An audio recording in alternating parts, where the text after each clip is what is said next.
Jacques Muller, bonjour. Bonjour. Vous êtes sénateur-maire de Wattwiller. Vous sortez du tribunal administratif de Strasbourg. Votre commune y était opposée au ministère de l'Agriculture. Alors, votre commune de 1709 habitants a-t-elle eu un poids face à l'État? Un poids.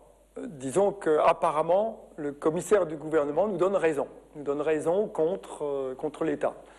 Et donc ça, c'est plutôt une bonne nouvelle pour nous et pour l'agriculteur en culture bio que je souhaitais protéger. La décision de justice sera rendue ultérieurement. Pour rappeler les faits, Wattwiller, village d'irréductibles, assigne l'État dans un dossier OGM. En fait, comme j'avais admis que je ne pouvais pas prendre d'arrêté de protection de culture bio, j'avais demandé à l'État de le faire lui-même. C'est-à-dire que lui édicte des périmètres de protection autour des parcelles. Mais comme il a refusé, j'ai donc, au nom de la commune, attaqué ce refus. Vous aviez ainsi pris l'unique arrêté communal de France interdisant la culture d'OGM autour de parcelles biologiques, un arrêté annulé par le préfet en 2006?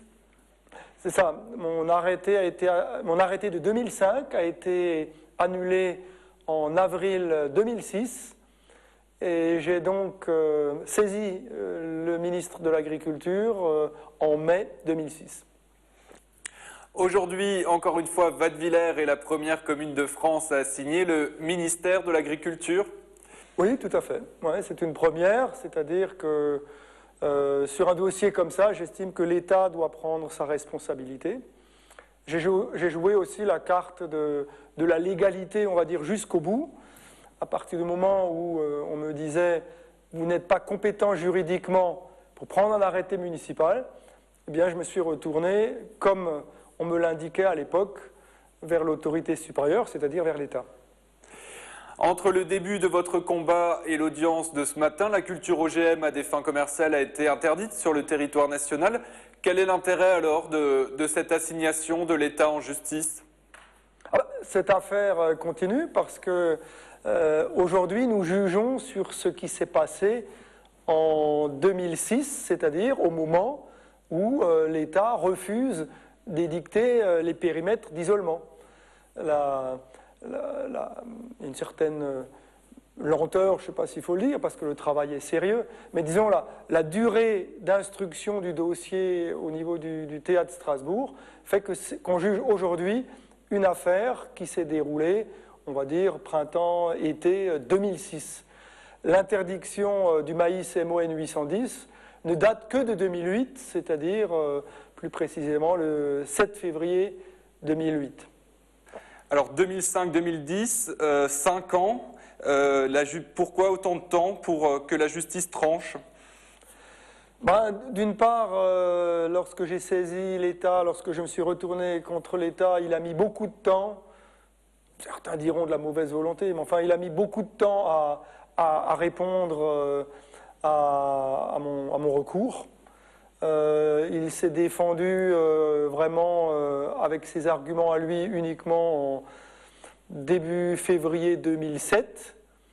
Et donc, le temps qu'il faut mesurer, c'est 2007 jusqu'à aujourd'hui. C'est 3 ans. Bon, la justice administrative ne va pas forcément très vite. Ouais. Mais ils font un travail très très approfondi et très sérieux. En témoigne le discours du commissaire du gouvernement ce matin. Vous vous sentez soutenu par le commissaire? C'est une victoire pour vous? Écoutez, le commissaire du gouvernement a clairement indiqué la voie au président du tribunal, c'est d'annuler le refus. Donc c'est le maximum que je pouvais espérer aujourd'hui, puisque la deuxième mesure que je demandais, c'était l'établissement de périmètres de protection. Comme en attendant, le maïs MON 810 n'est plus cultivé, les périmètres, on n'en a pas besoin. Votre combat aussi, c'est au cas où il y aurait un rétablissement de l'autorisation des cultures OGM? Si vous voulez, il y a surtout un combat de principe, c'est-à-dire qu'on ne peut pas accepter au sein de notre République que l'État botte en touche. La décision de justice sera rendue alors dans quelques semaines. Vous êtes confiant? Oui, plutôt, oui, tout à fait. Merci beaucoup, Jacques Muller.